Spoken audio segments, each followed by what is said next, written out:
नमस्कार। आप देख रहे हैं एवीआर न्यूज 69 और मैं हूं शुभंकर मिश्रा। दोस्तों, दक्षिण एशिया की राजनीति में इस वक्त ऐसा भूकंप आया है जिसकी गूंज दिल्ली से लेकर काबुल तक नहीं बल्कि बीजिंग, इस्लामाबाद, तेहरान और मॉस्को तक सुनाई दे रही है। और मैं आपसे वादा करता हूं, असली खेल अभी शुरू हुआ है, इसलिए कुर्सी की पेटी बांध लीजिए। एक जरूरी सवाल, देशभक्ति कॉल।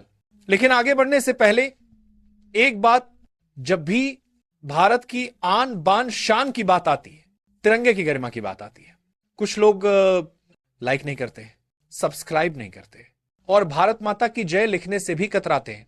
तो अगर आपको गर्व है कि आप भारतीय हैं, अगर आपके दिल में देश के लिए आग है, अभी इसी वक्त वीडियो को लाइक कीजिए, एवीआर न्यूज 69 को सब्सक्राइब कीजिए और कमेंट में लिखिए भारत माता की जय, ताकि दुनिया जान ले भारत अब सोया हुआ शेर नहीं है, भारत जाग चुका है और भारत झुकने वाला नहीं है। काबुल से उठती ऐतिहासिक आवाज, दोस्तों, आज जो आवाज उठ रही है वो किसी राष्ट्रपति की नहीं, किसी जनरल की नहीं, किसी राजनीतिक पार्टी की नहीं।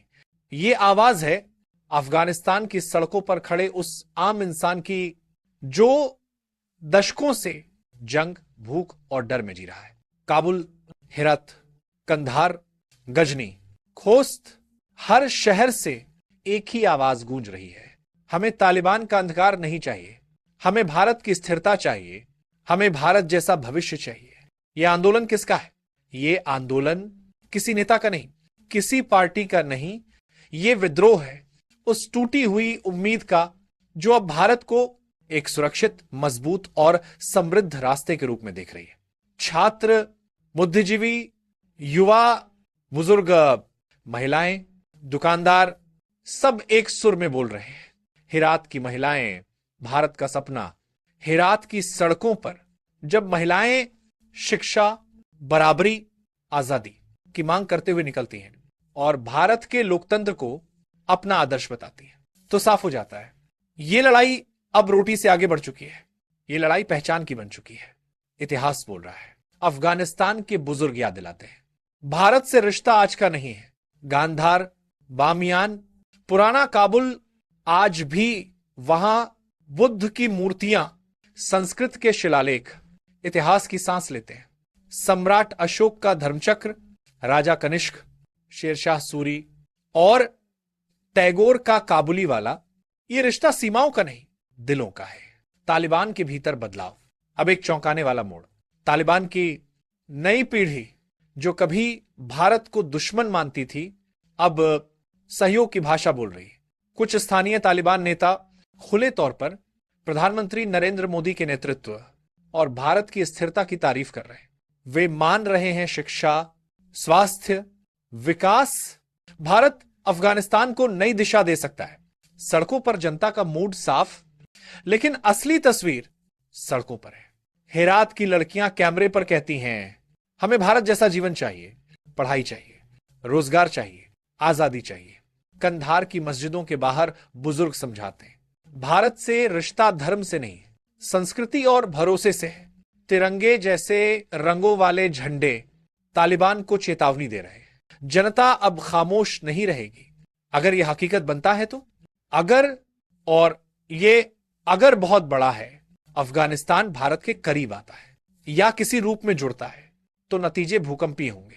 भारत को मध्य एशिया तक सीधा रास्ता, ऊर्जा और खनिज संसाधनों तक पहुंच, व्यापार और रणनीतिक ताकत में जबरदस्त उछाल और अफगानिस्तान को शिक्षा, स्वास्थ्य, प्रशासन, सुरक्षा का मजबूत ढांचा। पाकिस्तान को सबसे बड़ा झटका, लेकिन सबसे बड़ा झटका लगेगा पाकिस्तान को, क्योंकि काबुल का भारत के करीब जाना उसकी तथाकथित रणनीतिक गहराई को खत्म कर देगा। और यही वजह है इस्लामाबाद में बेचैनी है। चीन क्यों परेशान होगा? चीन भी खुश नहीं होगा। क्यों? One belt one road, Afghanistan एक अहम कड़ी। अगर वहां भारत का असर बढ़ा, चीन की परियोजनाएं, सीमा सुरक्षा, पश्चिमी इलाकों की स्थिरता, सब पर असर पड़ेगा। इसलिए चीन पाक गठजोड़, विरोध का रास्ता अपना सकता है। रूस और ईरान की भूमिका, रूस अपना प्रभाव बनाए रखना चाहेगा, ईरान धार्मिक और राजनीतिक संतुलन देखेगा, लेकिन असली चुनौती प्रशासन और कानून की होगी। सबसे कठिन सवाल, अगर कोई हिस्सा भारत से जुड़ता है, नागरिकता किसे मिलेगी? क्या भारतीय संविधान लागू होगा? भाषा, संस्कृति और संपत्ति का क्या होगा? यह सवाल आसान नहीं है। 200 बड़सा ट्रेड ऑफ आता बाय भारत की संसद, अदालतें और जनता, सबके बीच बहस छिड़ जाएगी। भारत के अंदर भी बहस, कोई इसे ऐतिहासिक एकता कहेगा, कोई संसाधनों पर बोझ बताएगा। सोशल मीडिया पर राष्ट्रवाद बनाम मानवाधिकार, और विपक्ष पूछेगा फैसला सोच समझकर या भावनाओं में। आम लोगों का सपना, लेकिन आम लोगों की नजर में यह एक उम्मीद है जहां बच्चों के हाथ में किताबें हों, हथियार नहीं। स्कूलों में भारत अफगान दोस्ती के पोस्टर हों, महिलाएं बिना डर सड़कों पर चलें, किसान युद्ध नहीं। बारिश देखें, विशेषज्ञ क्या कहते हैं, विशेषज्ञ मानते हैं इतना बड़ा बदलाव रातों रात नहीं होता। स्थिरता सालों के सहयोग से आती है। अगर भारत को ऐसी भूमिका निभानी पड़ी, संवेदनशीलता, संतुलन, सम्मान, सब जरूरी होगा।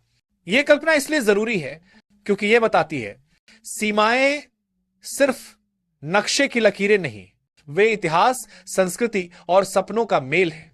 और जब काबुल की सड़कों पर भारत के साथ जुड़ने की आवाज उठती है, तो वह सिर्फ राजनीति नहीं, बल्कि पीढ़ियों के दर्द, सुरक्षा